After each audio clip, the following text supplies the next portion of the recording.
खबर का जो महाराष्ट्र की सियासत से जुड़ी है, शरद पवार और अजीत गुट में सियासी लड़ाई और ये जंग अब तेज हो चली है। शरद पवार गुट ने प्रस्ताव पास किया है, अजीत पवार को बर्खास्त करने का प्रस्ताव है और अजीत समेत 9 विधायक एनसीपी से बर्खास्त किए गए। मृदुल और बड़ी जानकारी मिल रही है, शरद पवार गुट ने यह प्रस्ताव पास कर दिया है।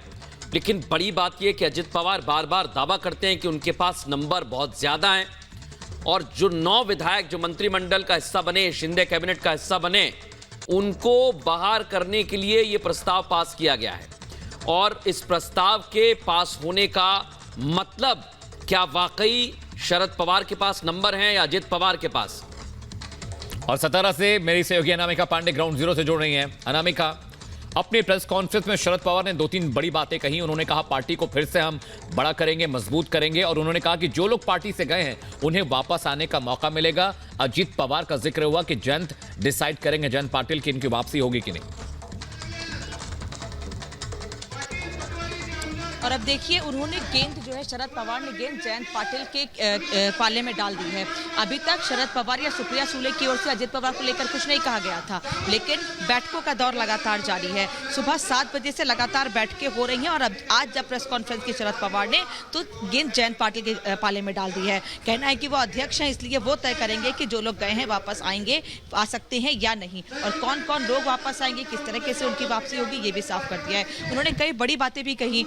अमित, उन्होंने ये भी कहा कि मैं कुछ दिनों पहले विदेश गया था 1 महीने के लिए और जब वापस आया था कुछ सालों पहले, तब भी ऐसा ही पार्टी में हुआ था। उसके बाद वापस लौट के आ गए थे कई बड़े विधायक, बड़े नेता। तो ये चीज़ें मैंने पहले भी फेस की हैं और अभी भी कुछ ऐसी बातें हुई होंगी, मिसकम्युनिकेशन हुआ है, जिस वजह से हो सकता है ये सभी पार्टी छोड़कर गए हैं। लेकिन अगर ये पार्टी छोड़कर वापस आना चाहते हैं तो अध्यक्ष फैसला लेंगे। लेकिन सुबह से किस तरह से बैठकों का दौर जारी है, ये देखिए।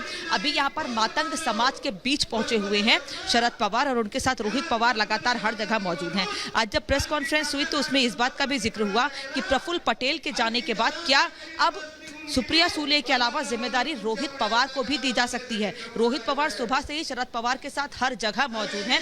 इस बात पर शरद पवार ने इस बात को हंस कर टाल दिया और रोहित पवार ने भी इस पर मुस्कुराकर बात को टाल दिया है। लेकिन कहीं ना कहीं ये सुगबुगाहट है कि अगर अजीत पवार के साथ गए हुए विधायक वापस नहीं आते, जिसकी गुंजाइश ना के बराबर है फिलहाल, वापस नहीं आते हैं तो रोहित पवार को बड़ी जिम्मेदारी मिल सकती है। तो 5 जुलाई की जो बैठक है उसमें यह भी तय हो सकता है कि प्रफुल्ल पटेल के बाद कौन जो पार्टी को राष्ट्रीय स्तर पर बड़ा बनाएगा, जो पार्टी को राष्ट्रीय स्तर पर और आगे लेकर जाएगा। क्योंकि सुप्रिया सुले और प्रफुल्ल पटेल को ये जिम्मेदारी दी गई थी कि वो महाराष्ट्र के साथ साथ राष्ट्रीय स्तर पर पार्टी को मजबूत करें और ये कहा गया था कि इनडायरेक्टली जिम्मेदारी अजीत पवार को भी दी गई है महाराष्ट्र में पार्टी को मजबूत करने की। जो बात अजीत पवार को अच्छी नहीं लगी और वो करीब 1 महीने के बाद शिवसेना शिंदे गुट के साथ चले गए हैं। और मातंग समाज के साथ जो बैठक हो रही है उससे एक बात साफ है कि अब शरद पवार सबके बीच जाकर हर समाज को, हर किसी को जोड़ने की कोशिश कर रहे हैं। भले ही उन्होंने ये बात कही हो कि जात पात की राजनीति का वक्त नहीं है, लेकिन शरद पवार खुद भी किस तरह